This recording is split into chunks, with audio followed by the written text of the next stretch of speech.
Bonjour et bienvenue chers Alformers dans cette vidéo de mise en place du lab. Afin de pouvoir ajouter vos images Cisco, il suffit d'aller vers Edit, Preferences, et au niveau de Dynamics, qui représente donc la couche de virtualisation des routeurs iOS, c'est-à-dire Cisco, vous allez retrouver tout simplement iOS Routers. Vous allez cliquer sur New et Run this iOS router on my local computer. C'est-à-dire qu'on va lancer tout ça dans notre machine locale.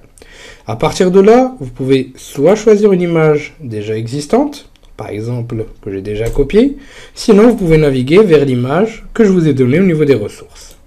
À partir de là, vous allez cliquer sur Suivant et il faut faire très attention de choisir le nom et la plateforme adéquate à l'image que vous êtes en train d'utiliser.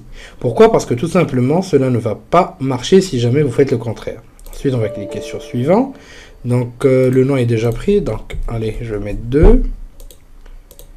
Donc, pour le routeur, vous pouvez laisser à 512 mégaoctets. Mais si vous avez beaucoup de RAM, vous pouvez leur donner 1024. Sinon, 512 est très suffisant. Ensuite, là, vous avez les slots. Donc, dans notre cas, c'est du Fast Ethernet. Vous pouvez rajouter d'autres slots si vous le souhaitez. Ensuite, donc, concernant Little Finder, nous n'allons rien faire. On clique sur Apply et c'est tout. Pour rajouter des switches de niveau 2, là, on ne va pas utiliser Dynamics, mais plutôt QEMU.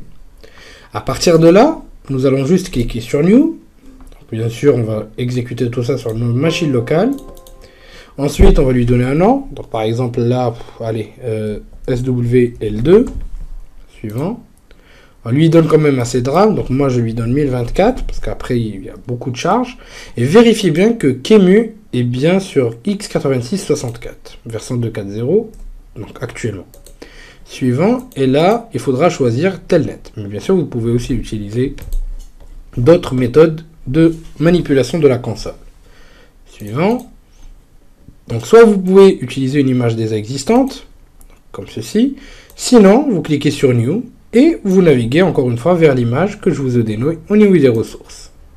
Suivant, Finish, et voilà votre routeur. Vous pouvez maintenant le modifier, votre switch, pardon, pour le mettre en mode switch. Et là, vous pouvez choisir l'icône qui vous intéresse. OK, Apply, OK. Et à partir de là, donc vous pouvez retrouver vos images. Clic droit, enfin clic sur tous les périphériques, SWL2, voilà. Vous pouvez démarrer ce dernier en effectuant un clic droit et Start, et lancer la console en effectuant encore une fois un clic droit et console. Donc l'image va pouvoir être chargée au fur et à mesure.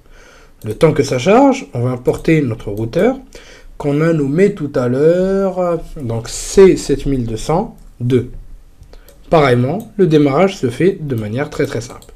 Clic droit, démarrer, et ensuite console. Voilà, il est en cours de démarrage. Pour arrêter les machines, vous pouvez cliquer sur la petite icône ou le petit carré rouge, et là en fait vous remarquerez que tout va être mis hors service.